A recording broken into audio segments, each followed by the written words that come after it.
graduation rates and how we do the calculations for the current report card. We are committed to a transition in Ohio that by 2014-2015, students in Ohio will have moved from the current minimum competency system to one that is based on a college and career readiness agenda.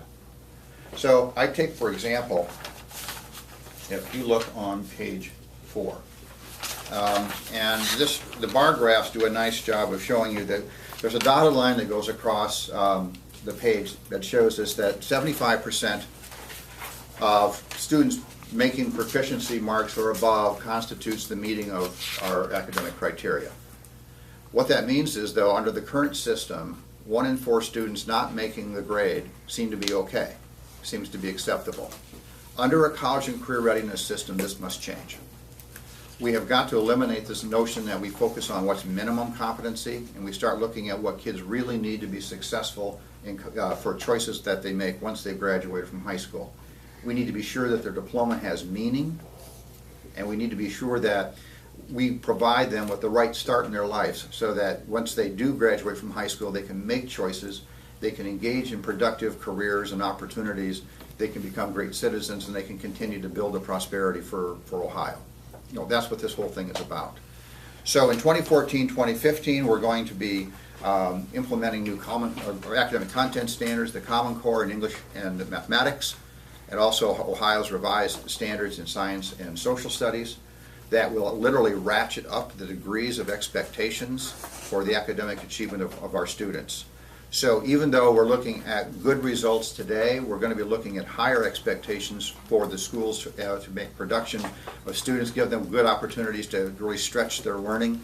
We'll be asking more of the students and of the schools, and actually we'll be expecting it because our society and our global economy will expect no less from them as well.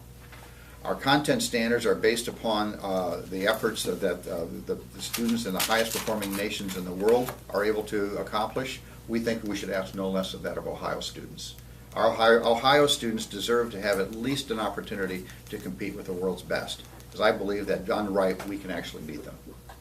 So these are the changes that we're about to make, but today we can pause for a moment, though, to celebrate the great accomplishments that we've seen statewide. This has really been a marvelous year, and this is one of those report cards that are kind of fun to respond to and to announce. But we will not sit on those laurels. We'll take these gains while we have them, but then we should use them to build Ohio's system and move forward. So with that, I'll conclude my remarks, and if there are any questions, be happy to answer.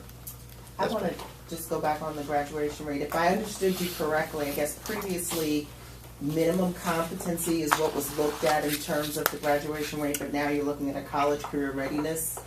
The content, the standards for the assessments for the testing indicators, those are based on minimum competency. The graduation rate is a different rate, is a different subject. So graduation rate is not based on minimum competency. The test indicators are going to be moving from minimum competencies to college measures of college and career readiness. Graduation rate is really taking advantage of our new technologies to more precisely track students who graduate in 4 years from their entrance to high school. With that being said, can you break down, as if I'm a parent, what are you tracking now differently than you did before? Probably in its simplest terms, and we have some staff here who do this for a living and probably do it better than I can. But basically, in the past, we didn't have an ability to assign identifications to students, so they just kind of came. If they withdrew, maybe there would be a transcript request from another school they were going to. Some kids, because of family situations, maybe bounced even around for a while, didn't go back to school. So districts engaged in a statistical process that was basically known as a cohort estimate. And we tried to take into account roughly the number of kids that came in, and we gave them credit for when they graduated. The new formula says, and for example, Ohio has had this state student identifier number, the SSID.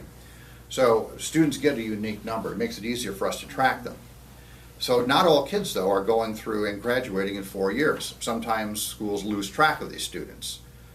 Sometimes these students just take a little bit longer. But the new formula makes the assumption that schools should be able to graduate students within 4 years of their entry. And finally, you said something about Columbus City Schools sort of dropping along what the state average might be because of this new transition? Right, we've seen in the media accounts of some larger districts where the drops have been greater. It is true that districts that have higher mobility of students are probably more likely to see a decline, simply as an artifact of the changeover in how we are tracking the students for the graduation rate. But the districts such as Akron and Columbus, we have particularly noticed their attention to making this transition. So we didn't see quite the same difference in them as we've seen in others. How much would you say that the results of this that you say are good are related to the evidence-based model of education? And now that that's going to start going away, what do you think is going to be the impact? The evidence-based model never really took root, so I would say there's no relationship. The great relationship really is between the efforts of very dedicated classroom teachers and the hard work they're doing on behalf of our students.